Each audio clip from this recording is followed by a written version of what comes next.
여러분과 이야기할 이야기는 바로 재무비율 분석. 아마 재무관리에서 굉장히 또 하나의 중요한 영역이라고 우리가 말하죠. 어떤 회사에 투자를 할 때 또 내 현재 입장이 어떤가 하는 CEO의 입장, 투자자의 입장 또는 여러 가지 이해관계자들이 이 재무비율 분석의 이야기가 뭐가 되느냐 그러면 진단을 한다. 이렇게 부를 정도로 재무관리는 매우 중요하다고 얘기하죠. 그래서 어떤 회사에 대한 진단 또는 채권을 투자할 때 정말 내가 이 회사에 투자를 하는 게 바람직하냐 하는 고민에 빠지게 되죠. 이런 이야기를 우리는 간접적으로 왜 되느냐 그러면 진단하는데 도움이 되는 게 뭐가 되느냐 그러면 바로 재무비율 분석이다. 이렇게 우리가 얘기하죠. 그래서 재무비율 분석에 대한 그 개요를 갖다 우리가 한번 본다면 재무비율 분석의 개념이 뭐냐. 한마디로 말하면 BS와 IS를 갖다 얘기되느냐 그러면 비교하라. 이 두 가지를 갖다 비교합니다. 이 두 가지를 비교하라. 비교해서 뭐가 되느냐? 비유화 해버리자 이런 얘기가 되죠. 비유화하자. 이 IS와 BS에 뭐가 되느냐 그러면 바로 내용을 뭐 여러 가지 내용이 있겠죠. 이 내용을 갖다 비교해서 바로 비유화 시키는 게 뭐가 되느냐? 바로 여러분 잘 알고 있는 Financial Ratio다. 이런 말을 우리가 많이 씁니다. Financial이라는 말의 뜻이 뭐가 되느냐? 재무라는 얘기가 되죠. 레이티오 그럴 때 레이티오가 뭐가 되느냐 그러면 바로 여러분들 잘 아는 뭐가 됩니까? 하나의 비율이라는 얘기가 되는 거지. 그래서 재무제표를 이용한 비율에 대한 분석을 갖다 재무비율 분석이다. 이렇게 우리가 얘기를 하죠. 그래서 비교적 어떠냐 하면 여기에 나오는 BS를 중심적으로 얘기하는 이야기를 동태적이라고 얘기를 합니다. 동태적이다. 한마디로 말하면 프로의 개념이죠. 흘러가면서 우리가 따져준다는 얘기가 돼서 바로 죄송합니다. 여기가 정태적이 돼야 되겠죠. 여기는 제가 잠시 착각했는데 바로 궁극은 뭐가 되느냐 그러면 바로 BS는 정태적이라고 우리가 말해야 되겠죠. 정태적이다. 정태적은 정지 순간을 얘기합니다. 그렇기 때문에 모든 내용에서 정지를 시켜놓은 상태, 일종의 스탑 단계라고 우리가 말한다. 스톱 시켜놓고 스톱 또는 스탑 이런 얘기를 갖다 우리가 많이 하죠. 저장된 상태 또는 스톱시킨다 이런 얘기가 된다면 IS는 뭐가 되냐? 동태적이라고 우리가 말하죠. 동태는 바로 흐름 속에서 우리가 따지기 때문에 프로의 개념이라고 우리가 말할 수 있다. 이렇게 여러분들이 이해를 하면 되겠죠. 이건 바로 흘러가는 과정 속에서 우리가 따져주는 동태적 개념.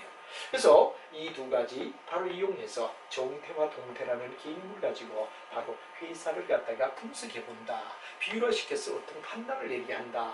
그런 얘기가 바로 재무비율 분석이라는 얘기를 우리가 사용하고 있습니다. 그래서 보통 이제 기업에 대한 진단이다 이럴 때 기업에 대한 진단을 내릴 때는 거의 재무비율 분석을 가지고 우리는 하나의 진단을 할 수가 있다. 마치 우리가 의사가 병원에 가서 환자가 의사를 갖다 판단할 때 진단하듯이 우리가 기업을 갖다 진단하는 데 많이 쓰여지기 때문에 바로 기업 진단론이라는 말에도 많이 쓰여지는 게 재무비율 분석이라고 우리가 말할 수 있다. 그런 얘기가 되겠죠. 그래서 맨 먼저 이런 내용을 상식적으로 가지며 맨 먼저 유동비율이 어떤가 하는 얘기를 우리가 얘기를 합니다. 일반적으로 맨 먼저 첫 번째 나오는 이야기는 바로 유동비율이다. 그런데 비율을 우리가 쭉 배우는데 비율 전체가 모두 몇 가지냐? 모두 몇 가지냐? 우리 책에 나와 있는 비율의 정보를 갖다 얘기하면 우리 전체 책에서는 어떻게 내용을 갖다 정리하노 그러면은 바로 여러분들 잘 아는 네 가지의 주요 비율이 나옵니다. 네 가지의 주요 비율이다. 그래서 맨 먼저 우리가 네 가지가 어떤 거냐 그런 이야기인데 여기 나와 있는 이야기대로 유동비율이다. 다음 레버러지다. 그 다음에 활동성이다. 다음 세 번째가 이제 여러분 잘 아는 뭐가 되느냐 그러면 활동성이죠. 다음에 네 번째 가게 되면 뭐가 되느냐 수익성이다. 그래서 우리가 일반적으로 세 번째, 네 번째까지 그 뒤쪽을 가면 이제 우리가 쭉 배우는 게 바로 유동성, 다음 이야기가 바로 활동성, 수익성이다 하는 네 가지를 우리가 일단 기본적으로 얘기되느냐 그러면 따지게 됩니다. 그 다음 뭐가 되느냐 그러면 다섯 번째 우리가 얘기가 되는 게 뭐가 되느냐 그런 얘기가 되는데 바로 시장 가치다. 그럼 바로 여러분 잘 아는 주가. 주식의 가격에 대한 이야기가 나오죠. 그게 중요한 이야기는 바로 PER이란 예, P란 말과 그 다음에 뭐가 되느냐 그러면 여러분 잘 아는 P다 그러는 이야기 바로 P라는 얘기가 중간에 나옵니다. 바로 우리가 일반적으로 EPS 하는 말이 또 나옵니다. 그래서 주가에서는 P와 EPS를 갖다 기준점으로 잡는 뭐가 되느냐 시장 어디에서 정권시장에서 EPS 이 내용을 갖다 우리가 가지고 있어야 되고 그 다음에 장부를 가지고 이 두 가지를 가지고 따지는 걸 갖다 우리는 일반적으로 뭐 장부의 장부의 EPS 이런 말을 우리가 쓰게 돼서 자 일단 기본 네 가지에다가 그 다음 뭐가 되느냐, 주식을 가지고 우리가 잘 아는 주식의 가격, 주식의 가격을 가지고 P와 EPS라는 이야기를 따져야 되고, 그 다음에 이제 우리가 일반적으로 여기는 빠졌지만 뭐가 되느냐, 그럼 비교적 또 하나 쓰는 게 성장률이라고 나옵니다. 성장률. 그건 간단합니다. 얼마만큼 성장했지 하는 게 새로운 이슈로 요즘 부각하는, 우리 책에는 없지만 성장률이라는 얘기를 갖다 우리가 고민해 봐야 되죠. 얼마만큼 성장했느냐 하는 이야기를 따지게 됩니다. 그래서 여기서 이 나오는 이야기 속의 요 내용까지는 크게 하나가 네 가지의 비율에다가 주가에 대한 변동에다가 성장률까지 따지니까 6가지라고 우리가 말하겠죠. 6가지를 우리가 따져봐야 되겠다. 근데 이걸 갖다 우리는 일반적으로 뭐냐 그러면 단일이라고 얘기를 합니다. 하나하나 분모와 분수가 바로 분모나 분자가 하나인 거. 이 쉽게 단일은 분모도 하나, 분자도 하나다. 곱하기 100 또는 아니면 곱하기 횟수 같은 경우는 없을 때도 있습니다.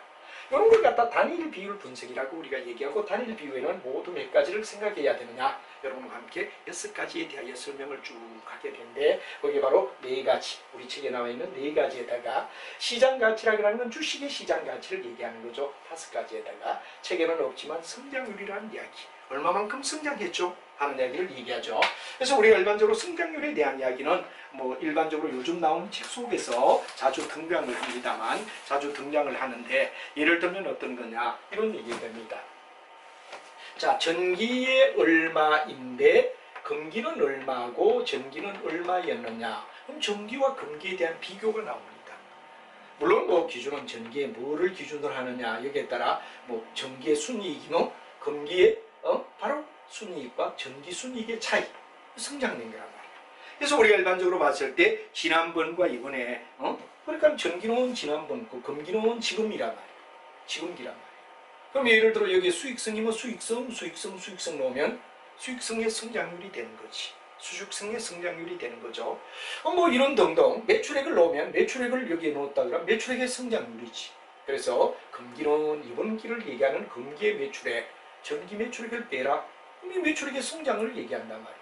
그럼 전기의 여기에다가 뭐냐 그러면 매출액을 넣으면 매출액의 성장률이라는 말을 쓰는 거죠. 이게 바로 뭐냐, 성장률을 나타내는 대표적인, 요즘 최근에 와서 자주 그래도 등단되는, 교재는 없지만 생각해주자. 그래서 전체 단일 비율은 분모와 분자가 하나인 쪽에서는 앞에 배우는 4가지와 주가에 대한 문제, 그리고 성장률의 문제로 6가지를 우리가 배우게 된다 하는 이야기가 우리가 비율 분석에서 반드시 이해를 해야 되고요. 그럼 이 단일에 대입이 되는 이야기로, 단일에 대입이 되는 이야기로 뭐가 되느냐, 그럼 바로 2개의 고백 관계, 이게 종합이란 말이야. 아니면 3개의 고백 관계로 나타난다. 이거는 어떠냐 그러면 여러분들 2개냐 3개냐, 종합이란 말이야. 종합 비율 분석, 종합 비율 분석. 종합 비율 분석에는 고비, 분모와 분자가 왜 되느냐 그러면 바로 2개씩 나타나는, 또는 아니면 분모와 분자가 왜 되느냐 3개 나타나는 양상. 이 종합 비율 분석이라고 우리가 말하고, 이건 단일 비율이 있는 이런 종합 비율이다. 그래서 여러분이 종합 비율 분석에 모두 몇 가지가 나오냐, 2가지를 여러분들은 어떠냐 하면 이해를 해라. 그런 게 굉장히 중요한 이야기가 되죠. 그게 종합 비율 분석에는 ROI가 되면 뭐가 되느냐, ROI는 여러분 잘 알지만 ROI다. ROI가 뭐가 되느냐, 2개입니다. ROI가 2개가 되죠. 그래서 총자본 순이익률이다. 그런 ROI와 그 다음에 자기자본 이익률이라 그러는 뭐가 되느냐, ROE. 이 ROI 이 두 말에 혼란이 일어나지 않게끔 조심해달라. ROI는 모두 2개고, 그 다음에 ROE는 뭐가 되느냐 그럼 3개고, 2가지는 뭐가 되죠? 종합 비율 분석이라고 우리가 불러준다. 종합 비율 분석이라고 불러준다. 이게 뭐냐 그러면 여기는 단일 비율 분석 이렇게 되겠죠. 여기는 종합 비율 분석. 종합 비율 분석의 ROI 둘, ROE의 3가지라는 이야기를 여러분이 꼭 기억을 할 수 있느냐. 죄송하지만 이건 기억을 꼭 해달라는 얘기를 여러분에게 부탁드리고 싶습니다. 이거는 외우다시피 해두는 게 좋겠다. 그럼 비율 분석은 전체 우리 책에 경영학 속에서 알아야 될 거는 기본적 4가지에다가 그 다음에 주식시장에 대한 주가 P와 EPS, 그리고 지금은 책에는 안 나오지만 성장률이라는 이야기에서 바로 전기분, 금기분 이런 비교사항이 있을 때 예를 들어 매출액의 성장률 그럼 전기 매출액분에 금기 매출액에다 전기 매출액을 뺀 거 차이 이걸 성장률이라 얘기한다. 그런 거 요거는 새로 요즘 어디 됐냐 등단하는 교과서에는 없지만 한번 정리를 같이 해줘야 할 비율이다 하는 비율의 태를 먼저 우리가 쭉 OT를 먼저 통해서 전체 비율이 이런 거구나. 앞에 우리 책에 있는 4가지 주가를 나타내는 한 가지가 돼 5가지 책에는 없지만 우리가 얘기하는 성장률 얼마만큼 성장했니 뭐 여러 가지 각도에서 우리가 얘기하죠. 그래서 금기 마이너스 전기 그럼 전기분의 요거 여기 성장률을 얘기한다고. 요까지는 전부 다 하나를 얘기하기 때문에 단일이라고 얘기한다면 여기에 종합은 2가지 2가지의 곱 아니면 3가지 곱. 이 하나가 아닌 2개나 3개 2개는 ROI 그 다음에 3개는 ROE를 갖다 여러분 배우게 되면 전체 비율 분석은 더 이상 문제가 나올 거리가 없다 하는 데서 4개, 주가 5개, 성장률 이런 추가, 그리고 종합, 이런 단일 하는 이야기를 정리를 머릿속에 먼저 쭉 해주시며 따라오시면 훨씬 더 편안하게 부분을 정리할 수 있다 하는 이야기를 여러분에게 드리며 자, 앞부분부터 우리가 하나하나 같이 한번 보도록 하죠. 자, 여러분하고 재무 비율 분석에 대한 개요는 이제 이렇게 구성이 되어 있다 하는 이야기를 먼저 여러분하고 왜 여기는 구성을 정확하게 안 해놓으면 나중에 했는지 그리고 안 했는지 그럼 뭐 오합지졸이 되면 여러분들은 정리가 되지 않으면 여러분께 악이다 이렇게 우리가 말하죠. 그래서 먼저 이 단어는 먼저 이런 종합적 이야기를 여러분하고 같이 한번 살펴보고 차근차근 재무관리의 뒷부분은 바로 종합적인 겁니다. 얼마만큼 여러분이 종합적으로 정리를 잘 해나가느냐 앞부분도 매우 중요하지만 또 뒤에 갈수록 여러분은 어떠냐 종합적인 이야기를 잘 정리하며 따라오는 것 이거 굉장히 중요하다 하는 이야기를 드리고 끝으로 가면 자꾸 어디 되죠? 대충 하는다. 대충 하면 어디 되죠? 재무관리는 끝장납니다. D가 더 중요합니다. 예를 들어 옵션 선물 스왑 그다음 뭐 합병 인수 그 다음에 여러분 잘 아는 국제경영 외국과의 어떤 환율 뭐 이런 얘기들은 전부 다 어디 되느냐 그러면 굉장히 고도의 요즘 봐서는 시험에 잘 나오는 부분이 재무관리는 앞부분부터 어디 되느냐 긴장의 고비를 늦추지 않고 끝까지 따라온다는 게 매우 중요하다 그런 얘기를 다시 한번 얘기하며 맨 먼저 유동성이 어떻죠? 이 유동성이라는 말은 얼마나 플렉시블하냐 잘 흘러가게끔 만들어가느냐 마치 기계에 윤활유를 잘 뿌리가 잘 걸리지 않고 가는 것 유동성이다. 유동성은 쉽게 얘기하면 뭐가 되느냐 가장 중요한 게 타인의 빚이죠. 타인의 빚에 견딜 수 있나? 이게 뭐가 되느냐 그럼 가장 핵심입니다. 다른 사람 밑에 견딜 수가 있는가? 다른 사람에게 갚아야 할 빚을 제때 못 갚으면 더거덕 걸리게 되고 무너지게 된단 말이에요. 이 기업이 존립하기 위하여 가장 중요한 이야기는 타인의 빚에 견딜 수 있나? 이 타인의 빚 가운데도 10년 후에 갚아야 할 빚 갚는 이유가 없습니다. 벌어가 갚으면 되니까. 그래도 시간이 있으니까. 문제는 뭐가 되죠? 그렇죠. 1년 내에 갚아야 할 단기. 단기 뭐가 되느냐 그럼 바로 여러분 잘 아는 부채. 갚아야 할 빚. 단기 부채를 얘기한다. 그럼 단기 부채를 회계학적으로 우리가 얘기하고 재무관리 쪽에서 얘기할 때 뭐라 그러죠? 1년 내에 갚아야 할 빚을 유동부채라고 한단 말이에요. 유동부채. 그래서 우리가 일반적으로 분모에다가 유동부채를 우리가 까는 게 기본 형태다. L이 바로 부채죠. 유동부채 분해. 여기 뭐가 들어가니? X 곱하기 100. 요 X에 따라 우리는 유동비율이냐 당좌비율이냐 구분합니다. 만약 예를 들어 X가 유동자산이다. 유동자산이다. 그럼 유동비율이죠. 유동자산을 넣으면 유동비율이란 말이에요. 유동비율이란 말이에요. 유동비율. 1년 내에 갚아야 할 빚분의 1년 이내에 현금화 될 수 있는 자산이 어떤 비율이니? 유동비율이라. 반면에 여기서 당좌자산, 당좌비율이라고 얘기하죠. 회계학의 앞부분을 갖다 우리가 가끔 계정을 설명할 때 당좌라는 말은 판매 활동 없이도 즉각 현금이 되는 거. 당좌자산이라고 불러준데 비교적 재고자산인 상품을 빼면 거의 대다수가 뭐가 되죠? 그렇죠. 바로 즉각 현금이 되는 당좌자산이다. 여기 바로 당좌자산이 올라가면 뭐가 되죠? 당좌비율이라고 불러준다. 이 비율은 크게 2가지. 바로 타인의 빚에 견딜 수 있습니까를 나타내는 내용 속에는 유동비율이라고 말하는데 이 2가지가 대표고 타인의 빚. 타인의 빚인데도 단기적인 빚을 갖다 굉장히 건네기 때문에 유동부채를 분모에 두더라. 그리고 여기다 유동자산을 갖다 넣으면 유동비율. 당좌자산을 넣으면 당좌비율이라고 부른다. 당좌는 유동보다도 즉각 남은 빚을 갚을 능력. 이제 유동은 1년 내 갚을 능력이라면 당좌는 즉각 언제라도 돈 내놔. 그럼 즉각 돈 내놓을 수 있는 능력을 얘기한다. 이렇게 얘기하죠. 그래서 통상 이런 얘기는 유동 비율의 경우는 투투원룰. 투투원룰이다. 2대1의 원칙이라는 말을 쓰죠. 근데 많아요. 여기는 원투원룰이다. 그러니까 1대1의 원칙이다. 그런데 바로 투투원룰이란 말은 2대1. 분수를 읽을 때 분자를 먼저 읽고 분수대를 분모를 읽어주죠. 투투원룰 200%. 즉 1년 내에 갚아야 할 빚이 1원이라면 1년 내에 현금될 수 있는 사람은 2배가 되면 나무 빚을 갖고도 돌아가는데 문제가 없더라. 그래 200%면 왜 되느냐? 확실하다. 200%면 확실하다. 200%면 확실하다. 오케이? 유동비율은 200%라고 통상 보더라. 그래서 투투원룰. 그럼 여기는 뭐가 되죠? 바로 당좌 비율은 즉각 나무 빚을 갚을 능력은 원투원룰이다. 그래서 여기는 원투원룰은 바로 100%다. 100%만 돼도 나무 빚을 언제라도 내놔. 그럼 즉각 갚을 수 있는 능력. 그럼 뭐 100%만 되면 된다. 물론 뭐 이건 기본적으로 말하는 얘기가 되겠죠. 이렇게 해서 우리가 여기에 바로 타인의 빚이 견딜 수 있느냐의 유동비율과 당좌 비율은 포메이션은 분모를 유동부채로 잡아라. 즉 단기에 나무 빚을 갚을 수 있느냐.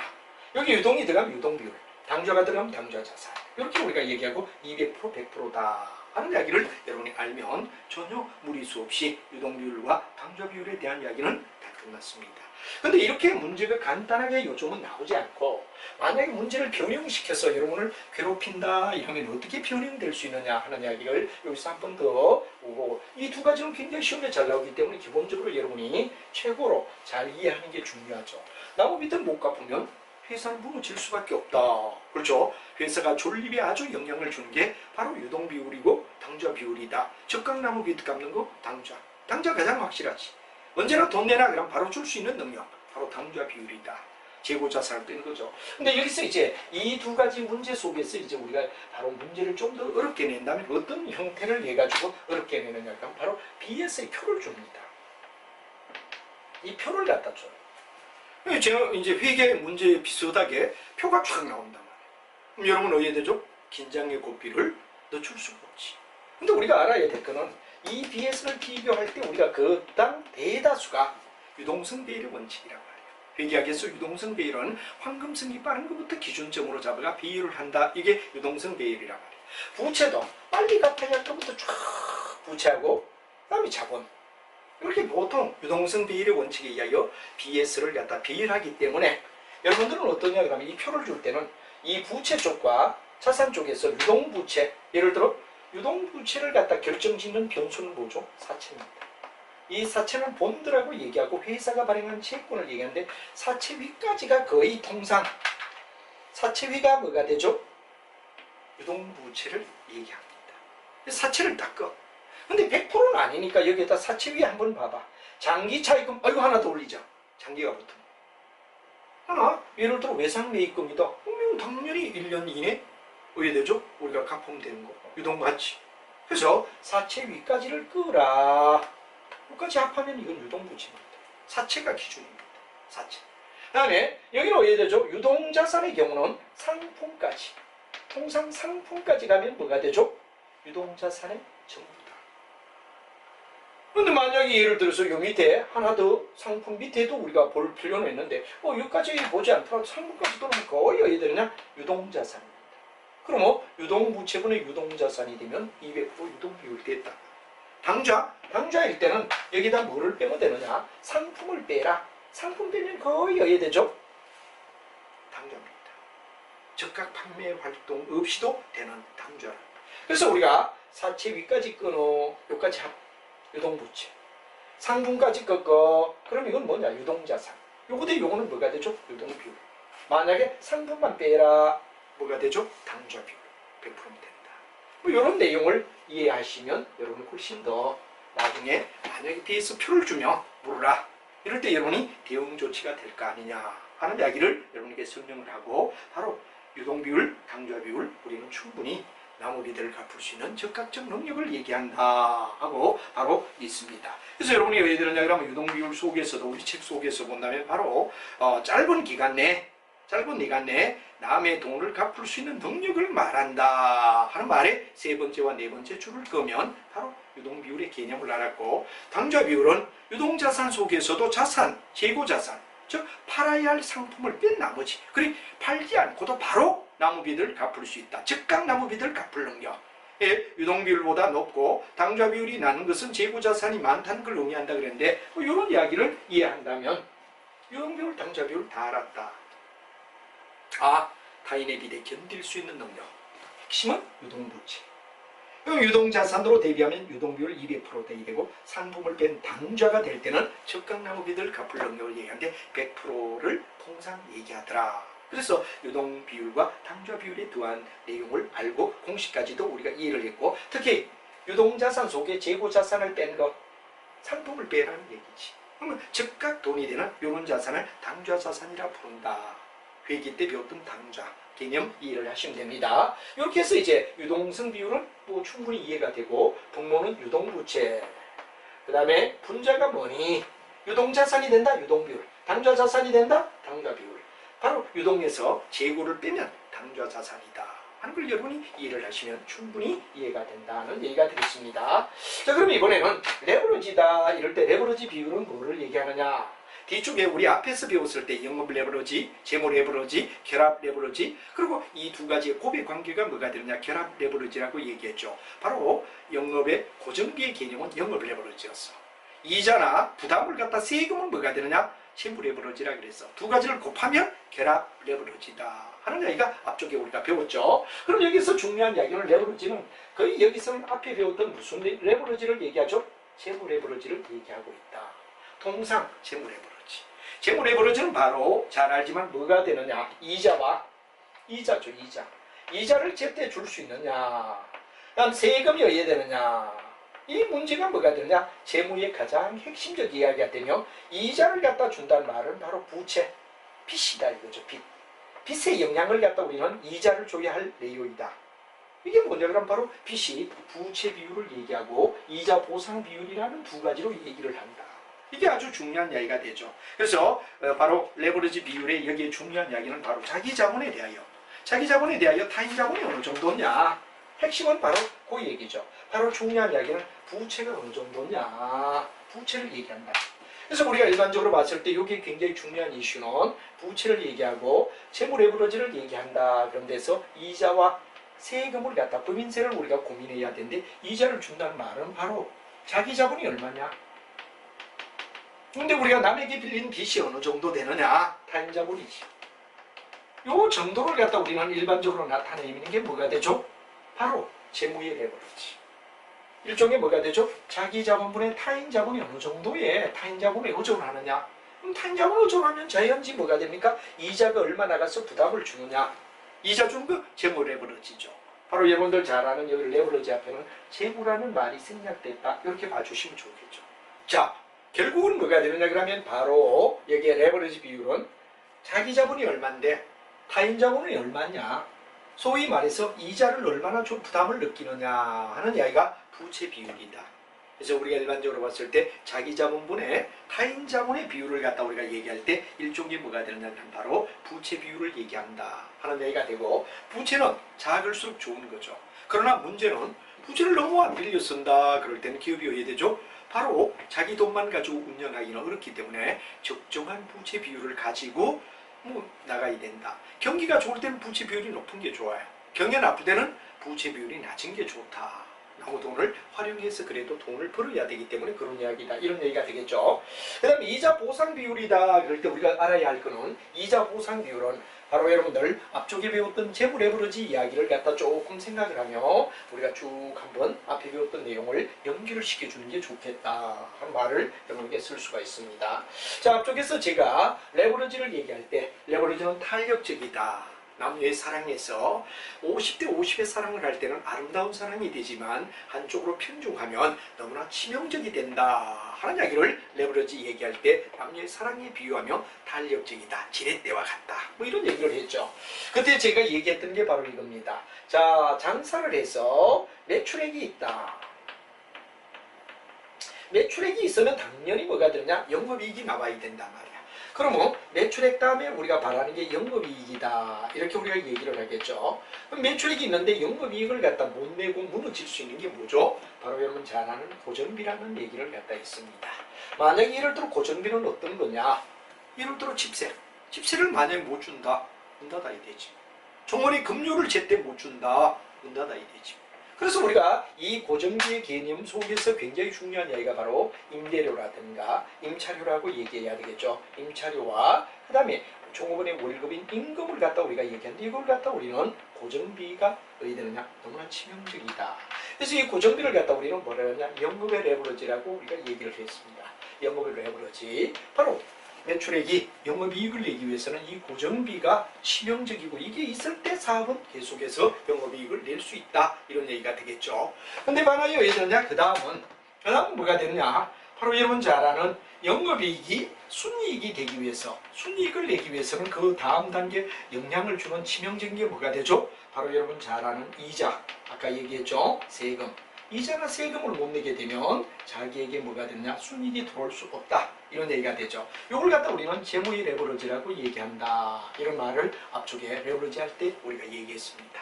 이 두 가지를 결합하는 것. 곱하기 되는 거. 이거 곱입니다. 더 셈이 아니라 곱입니다. 곱이 될 때 여기 뭐가 되느냐? 우리가 잘 아는 결합 레버리지라는 말을 갖다 우리가 썼던 거. 결합 레버리지는 이 두 가지를 곱의 관계로 될 때다. 그럼 이제 이런 얘기입니다. 여기 이제 이자 보상 비율이라는 말은 이자와 여기 영업이익이 어떤 상관성을 가지느냐 이걸 생각하면 여러분들 이자 보상 비율이 굉장히 편안하게 된다.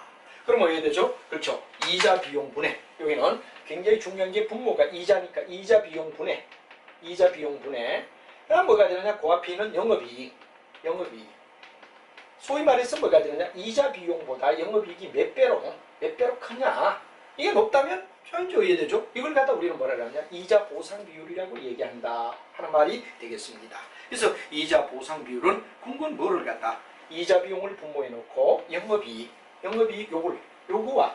요거에 대한 대비 여기 이자 보상 비율에 대한 개념이다라고 이해를 한다면 여러분 어렵지 않게 어떤 데는 정리를 해줄 수가 있다 하는 말을 우리가 쓸 수가 있을 겁니다. 그죠? 여러분이 그런 점을 충분히 이해를 하는 게 좋겠다 하는 이야기가 굉장히 중요한 이슈가 될 것 같습니다. 그래서 이자 보상 비율을 갖다 우리가 이야기를 한다. 이자 보상 비율은 바로 우리가 일반적으로 봤을 때 이자에 대해서 영업이익이 어느 정도냐 이걸 갖다 우리가 생각할 때 일종의 말하는 내용이다 하는 이야기를 여러분 충분히 이해를 하시면 도움이 된다는 얘기로 레버리지 비율까지 우리가 얘기를 했습니다. 레버리지 비율은 궁극은 뭐가 되느냐? 바로 일종의 부채, 이자에 대한 부담, 부채를 나타내고 그래 부채 비율은 자기 자본분의 바로 부채. 그 다음에 이자 보상 비율은 아까 여기 얘기했지만 뭐가 됩니까? 이자와 영업이익과의 관계. 이걸 여러분 생각하면 바로 레버리지 비율은 바로 궁극은 아까도 말했지만 이자나 세금에 견딜 수 있느냐 어떻게 되느냐 하는 이야기를 설명했다라고 얘기하죠. 자 그러면 이제 우리가 또 다음 이야기는 뭐가 되느냐? 다음 이야기는 바로 세 번째 이야기가 바로 여러분 잘 알고 있는 뭐가 되느냐? 그럼 활동성입니다. 활동성은 궁극은 얼마나 활발하게 장사를 잘하니 이게 활동성 분석을 나타내는 아주 중요한 이야기다. 이렇게 우리가 얘기하죠. 활동성 궁극은 얼마나 장사를 잘하느냐. 그렇죠? 이게 바로 활발하게 하느냐. 활동성은 말 그대로 얼마나 활발하게 장사를 잘하느냐. 이걸 갖다 나타내는 게 활동성이다. 이렇게 우리가 얘기하죠. 기업의 궁극은 기업의 활동은 뭐를 얘기합니까? 기업 활동은 궁극은 매출을 얘기한단 말이야. 그러니까 매출을 나타내는 게 뭐가 되느냐? 궁극은 장사를 의미하는 내용이라고. 그래서 우리가 일반적으로 봤을 때 뭐가 되느냐 그런 얘기가 되는데 여기서 바로 활동성은 일종의 뭐가 되느냐? 얼마나 매출액을 내느냐. 이 매출액을 낸다는 게 바로 장사. 얼마나 장사를 잘하나. 장사 이꼴 매출액이란 말이야. 잘하는가. 여기에 대한 답변이 뭐가 되죠? 활동성을 나타내는 이야기다. 얼마나 원활하게 활발하게 장사를 잘하느냐. 그러다 보니까 뭐가 되느냐? 매출액이 중심이 된다는 얘기의 핵심은 장사는 궁극은 뭐가 되죠? 우리가 봤을 때 매출액을 얘기하는 얘기다 이거지. 그래서 이게 바로 활동성은 바로 매출액이 중심이다. 이렇게 여러분이 알아두면 전혀 고민하지 않아도 된다. 그러면 이제 재고자산 회전율이다. 회전율이 나오면 매출액 얼마나 활발하게, 얼마나 활발히 장사를 잘하나, 얼마나 장사를 잘하는가. 여기다 활발이란 말을 갖다 넣으면 더 우리가 피부에 와닿죠. 활발하게 장사를 잘하느냐. 이제 예를 들어 첫 번째 나오는 재고자산 회전율이다. 그럴 때는 재고자산이 아주 중심이 되는 거죠. 아까도 말했지만 재고자산은 상품을 얘기합니다. 재고자산은 상품을 얘기합니다. 재고자산분의 뭐가 되느냐? 매출액을 얘기한단 말이에요. 매출액. 그래서 우리가 재고자산이 있다면 이거 몇 바퀴 돌리느냐 말이야. 몇 바퀴.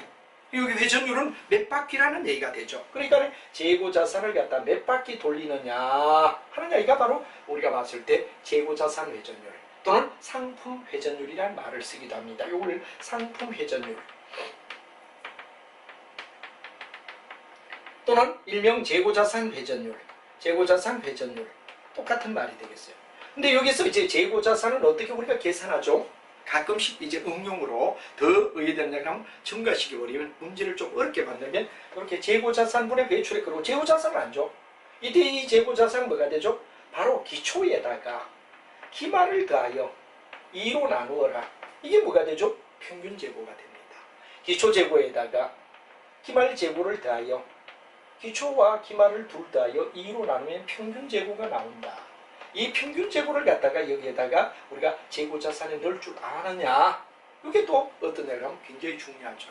그래서 여러분들 우리 보통 이제 2분의 기초 플러스 기말 둘 더하여 2로 나누면 평균재고다 하는 이야기를 여러분 염두에 두고 그걸 갖다 여기 열 줄 아느냐. 그럼 평균재고분의 평균재고자산분의 매출액. 그러면 자 창고를 몇 바퀴 돌리느냐, 최소한 장사를 하는데 창고를 몇 바퀴 돌리느냐, 이게 바로 재고자산 회전율을 나타내고, 재고자산은 만약에 문제가 없다 그러면 기초와 기말이라고 나왔을 때 둘을 더하여 2로 나누면 평균재고가 되고, 이 자리에 평균재고 놓고 매출액을 넣으면 몇 바퀴 돌리느냐, 창고를 몇 바퀴 돌리느냐 하는 이야기를 우리는 설명할 수 있다는 얘기가 되죠. 그 다음에 이제 우리가 일반적으로 매출채권 회전율 그럴 때는 이게 분모 자리에 뭐가 들어가냐, 매출채권이 들어가면 돼. 매출채권 회전율은 무조건 분자는 뭐가 되죠? 매출액이란 말이에요. 매출액이 분자다 하는 건 여러분 꼭 기억을 해라고요. 다음 여기는 우리가 봤을 때 뭐가 되느냐, 매출채권이니까 매출채권을 넣으면 바로 매출채권을 갖다가 몇 바퀴 돌리느냐, 매출채권을 몇 바퀴 돌리느냐, 이거 곱하기 100은 할 필요가 없죠. 몇 회? 두 바퀴, 세 바퀴, 네 바퀴. 그럼 매출채권이 있으니까 매출채권 회전율이 되지. 그러니까 분모에 매출채권을 넣으면 되겠죠. 그럼 총자산 회전율일 때는 회전율은 무조건 매출액이라 그랬어. 매출액이라 그랬어. 그럼 분모에 뭐가 들어가야 될까요? 총자산이니까 총자산을 넣으면 되지.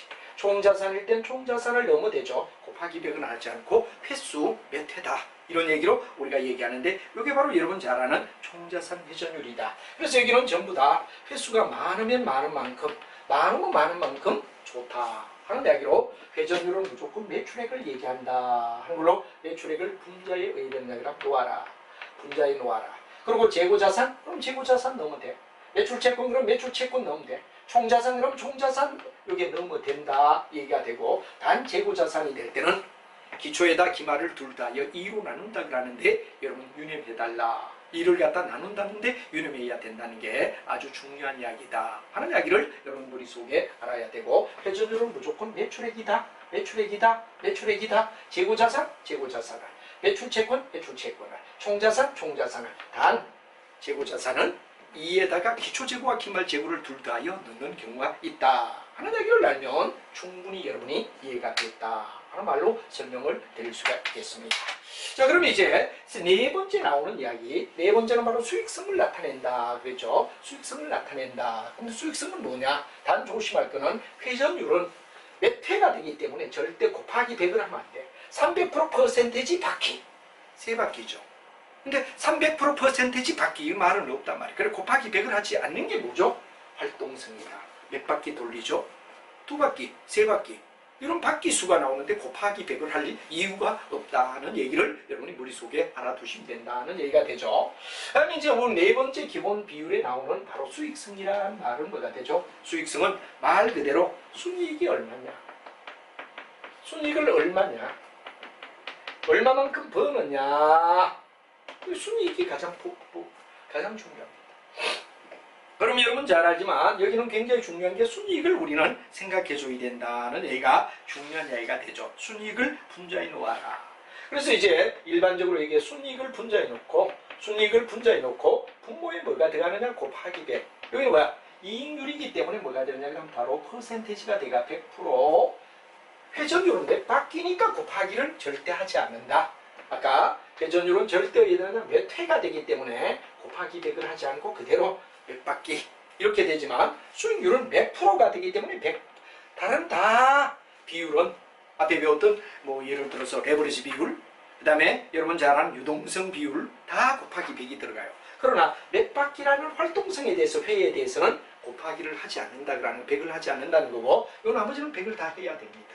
그럼 예를 들어서 만약에 총자본 순이익률 그럴 때 총자본은 뭐가 되죠? 그렇죠. 분모에다 총자본을 넣으면 돼. 곱하기 100 하면 돼.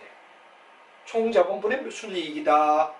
물론 이때 순이익은 세전 순이익을 얘기하죠. 세전 중은 법인세를 뭐가 되느냐 그럼 바로 법인세를 우리가 얘기해야 되느냐 그럼 세전 순이익이 얼마냐. 이럴 때 이게 뭐가 되느냐 그러면 바로 순이익을 생각해 주자. 그다음 매출 순이익이다. 그럼 매출액을 넣으면 되죠. 매출액을 넣으면 되죠. 매출액 속에 이익이 얼마냐. 그 다음에 자기자본 순이익률 그러면 자기자본을 여기 넣으면 돼. 자기자본. 여러분들 다 쉽게 이해를 하고 여기 곱하기 100이 들어간다. 단 활동성 곱하기가 들어가지 않고 딴 쪽은 다 곱하기 100이지만 여기는 곱하기 100이다. 그럼 이제 순이익률 분자의 순이익이다. 회전율 그럼 매출액이다.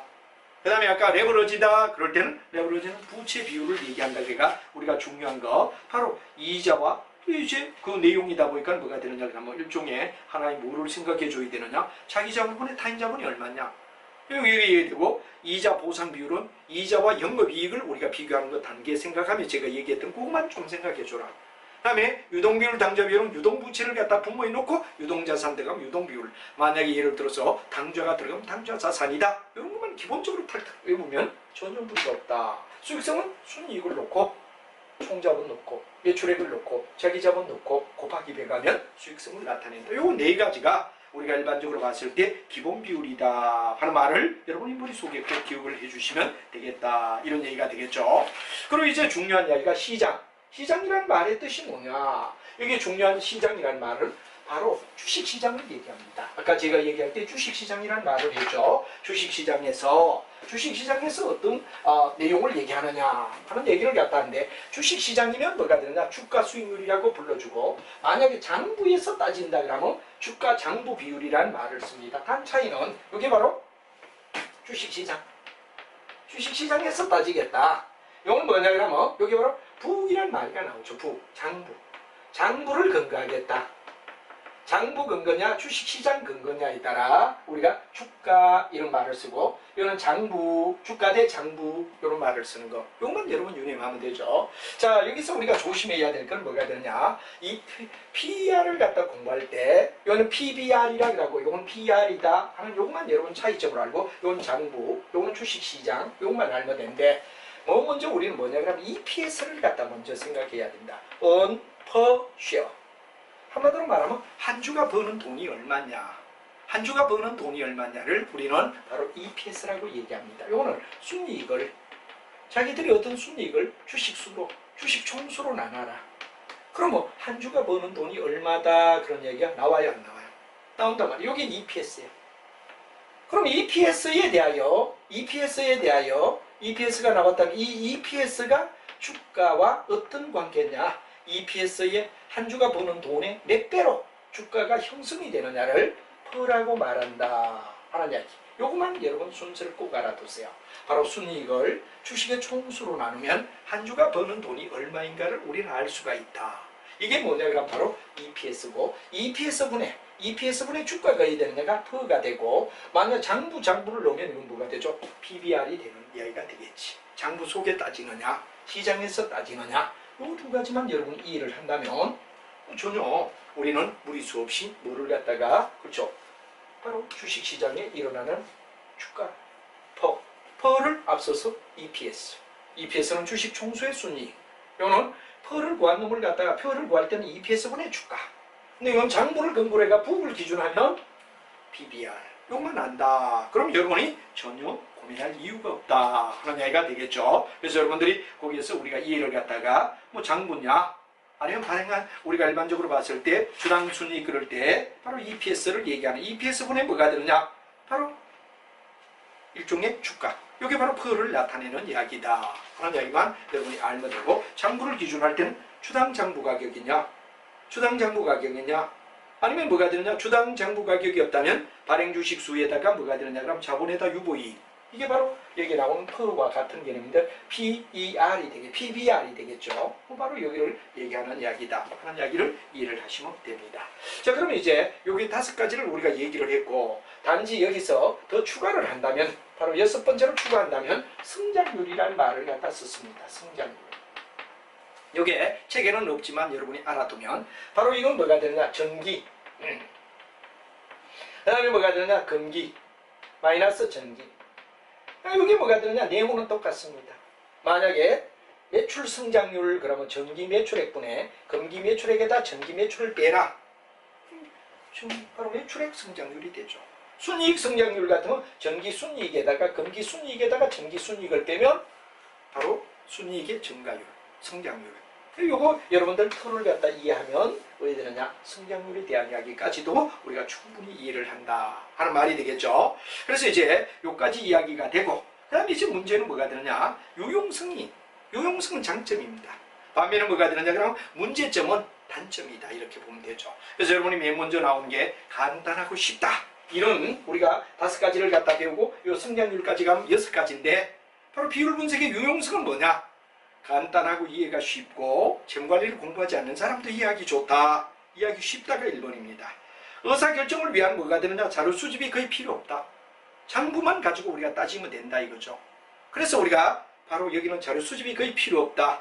그리고 구체적이고 복잡한 기업 분석 이전에 예비 분석으로 가치가 있다. 그렇죠. 완벽한 이것만 가지고 완벽하게 알 수는 없지만 예비적으로 대충 검진하는 데는 마치 건강진단을 우리가 예비적으로 먼저 해보는 예비 건강 진단이 있고 본진단이 있듯이 똑같다 이거죠. 그러나 문제점은 바로 이런 중요한 과거 정보를 가지고 미래를 예측한다. 이건 문제가 있지 않느냐. 장부는 가격이라 과거란 말이야.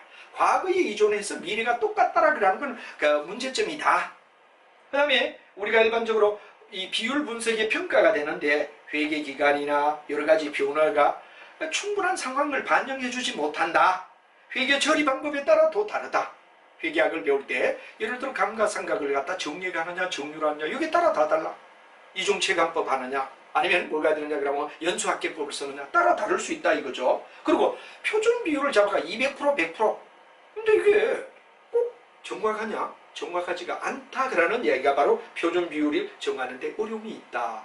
그리고 상황에 따라 다 다르다. 업종에 따라 다 다르다. 이런 이야기로 문제점을 지적해주면 우리가 일반적으로 배웠던 뭐가 되느냐 단일 비율의 분석에 대해서는 충분히 얘기가 되리라 생각하고, 다음 시간에 여러분과 함께 뭐가 되느냐 그럼 바로 이제 종합적 비율 분석. 종합적 비율 분석은 2개 바로 분모와 분자가 하나인 걸 갖다 단일 비율 분석에가 성장률까지 그리고 문제점까지 우리가 지적을 했는데, 바로 종합적 비율 분석은 뭐가 되죠? 이걸 갖다 좀 더 이제 2개 연관성 있는 2개는 뭐가 되느냐 여러분 ROI입니다. ROI는 2개의 곱. 매출 순이익과 총자산 순이익률이죠. 반면에 ROE는 3개. 매출 순이익과 총자산 회전율과 레버리지 승수 3개의 곱의 관계와 같다라는 이야기에 대하여 심도 있게 다음 시간에 한 번 더 정리를 하고, 그 다음에 여러분과 함께 이제 배당평가. 배당평가는 바로 어디를 주식을 배당을 많이 줄까? 아니면 주가를 올려줄까? 이 2가지 중에 어떤 정책을 취하는 게 좋으냐 그러는 배당 정책. 왜? 주주라면 당연히 뭐를 바랍니까? 배당을 많이 주든지 아니면 주가를 올려주든지 둘 중 하나는 성공시켜줘야 주주는 그 회사를 믿고 주식을 산다는 얘기가 배당 정책인데, 거기에 대한 이야기를 다음 시간에 연결하도록 하겠습니다. 여러분 매우 수고했습니다.